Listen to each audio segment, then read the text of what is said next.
You guys ever watch those unnecessary censorship bits? You know, those bits where you take a perfectly ordinary sentence, like Sullivan took the knucks out of his trunks and punched Adam in the mouth, and turn it into Sullivan took the out of his trunks and Adam in the mouth. See?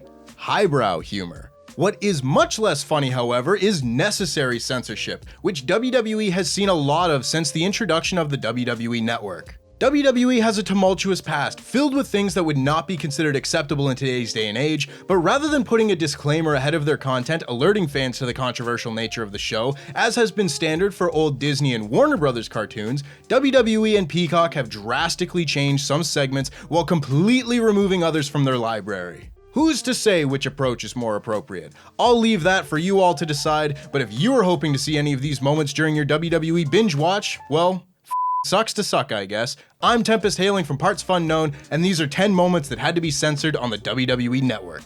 But before we get on with our list, make sure that you subscribe to partsFUNknown so you don't miss a single wrestling list just like this one. Otherwise, I'm gonna...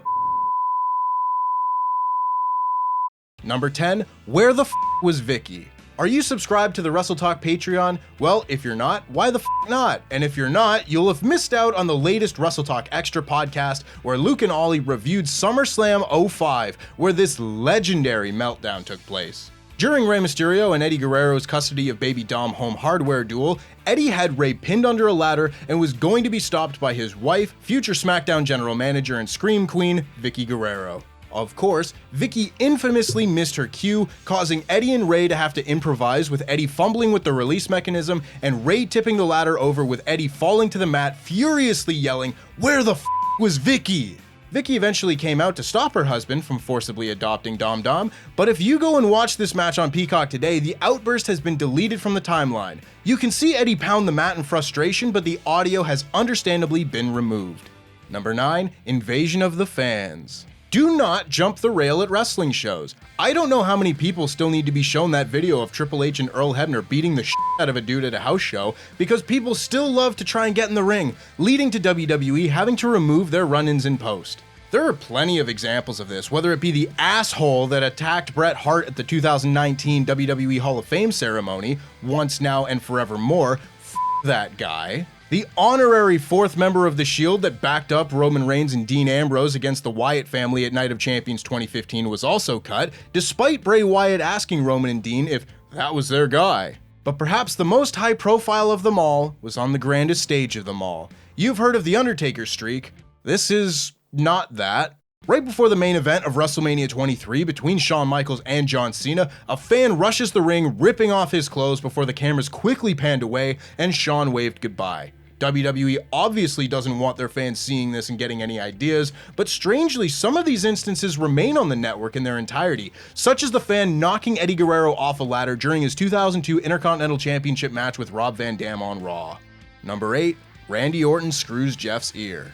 Sure, I could have found a better way to phrase that, but oh well, it's too late to go back. Randy Orton and Jeff Hardy had a largely forgettable rivalry in 2018, 10 years after their much more memorable 2008 feud, with all the jumping off high things, and oh, wasn't that fun. The culmination of this 2018 chapter was a Hell in a Cell match in which Orton decided body mutilation was going to be his strategy for the night, and horrifyingly stuck a screwdriver through Hardy's ear gauge and started twisting. On one hand, this probably didn't hurt that bad, certainly not for Jeff Hardy, whose pain tolerance scale is probably giving skewed results at this point. But on the other hand, ew, icky, I hate it. You can't see them, but I have large ears, and I find this level of ear-based offense to be deeply upsetting. Apparently, WWE agreed, as instead of holding on the close-up of the spot that they showed during the live broadcast, the ear torture was filmed from a wide angle, with the cage obstructing much of the view, while cutting to shots of the crowd looking equally as disgusted. It is interesting to see what WWE considers extreme enough to warrant a change, as there are loads of headshots left unedited and all of ECW to work with. Number 7, the breastises. Well, what did they expect to happen when you have a live sex celebration? Wardrobe malfunctions have been happening in wrestling a long time, much to the chagrin of those involved and much to the delight of the perverts around the world, of which I'm sure none of you watching this are. That being said, here's Andy Datson's search history, list of WWE wardrobe malfunctions edited off the WWE Network. To be fair, most of these were being edited out of broadcasts long before the network as well, but I'll be damned if a technicality is gonna halt my list. public note to the editor, this is not the time to get the most relevant picture possible. Stephanie McMahon, the Bella Twins, Michelle McCool, Mickie James, and a number of others had unfortunate moments of nip-nops not staying in their tops, but I do think this is a moment when giving less detail will help me sleep better at night. One that does break that rule, however, is Lita unfortunately showing off more than she intended during her live sex celebration with Edge in 2006, a segment that she has stated she didn't want to participate in and was told she had to be completely naked. Just as a reminder that WWE's incredibly gross past really wasn't that long ago and is still completely appalling. Thankfully, all of these moments have been removed from future broadcasts. 'Cause obviously. Number 6, Dwayne's The Rock concert. A talented fellow that Dwayne is. We've all seen Moana. We know The Rock can sing. He keeps posting videos of him singing You're Welcome to his daughter while she watches the movie, and she still doesn't believe that he's the one in the movie. One adorable pebble she is. But back in the early 2000s, there was no telling what hidden talents The Rock had in his back pocket. Hollywood Rock is one of the most entertaining versions of The Rock, due in no small part to his excellent rock concert segments in 2003.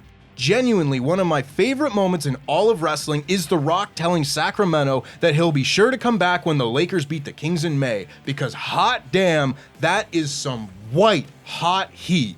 The Elias and KO bit in Seattle was much longer, but this is one of the loudest boos I have ever heard, which made it all the more crushing when I learned that the Rock concert in question, one of the best Raw segments of all time, has been drastically cut down on the network. They skip the song and get right to the bit where Hurricane comes out and Steve Austin beats Rock's ass. The Rock's song is a parody of Kansas City by Wilbert Harrison, so perhaps the copyright goblins came for the WWE too. This one is a damn shame. Number 5, Sweet Changed Music. Speaking of music, very rarely will WWE make the decision to use a licensed song in their programming. They want to own the songs, yeah, it's cheaper, but from time to time there have been exceptions to this rule. Floyd Mayweather came out to 50 Cent's I Get Money at WrestleMania 24, a move that got Floyd sued by the song's producer and likely had a role to play in WWE's decision to edit out the music. Ice-T's entire performance from WrestleMania 2000 has been completely removed from the show, but the most disappointing example of this has to be the Sandman's entrance at One Night Stand 2005. The one time that WWE paid Metallica to use Enter Sandman, and it created my favorite entrance in wrestling history, with the ECW faithful at the Hammerstein Ballroom singing along in unison. Budget cuts have been the name of the game for WWE in recent years, and yeah, music probably is an expense that WWE thought they could do without, but man does it add so much. If you look on the network, Sandman instead comes out to generic rock theme number 9, and it's so lame. All the fans are muted, and it completely kills what is perhaps the coolest atmosphere any WWE entrance has ever had. Bro, if I ran a billion-dollar company, everyone would have real songs. This might also be how I bankrupt a billion-dollar company, but hey, at least we'd have bangers. Number 4, Sweet Chonk Music. If you opened your thesaurus and went down to the bit that says Shawn Michaels circa 1997, you will probably find the synonyms prick, dickhead, knob, wanker, and as many other phallic words as can be listed, which is extremely appropriate given the context of this entry. During a Raw in which Vince McMahon was not at the show, Shawn decided to pack the world's tightest bike shorts to show off his showstopper. This remains on the network, bulge and all, but what has been removed, however, was the bit where Shawn thought it necessary to leap high in the air and crotch chop Jim Ross mid-interview.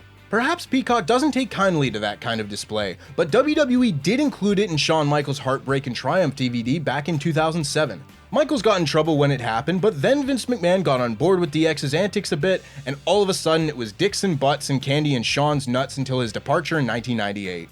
Number 3, Roddy Piper does blackface. Hey kids, are you ready for some racism? Yes, as has been talked about to death on Wrestling YouTube, at WrestleMania 6, Roddy Piper walked into Toronto and decided to paint half of his body black to prove that skin color had nothing to do with their feud.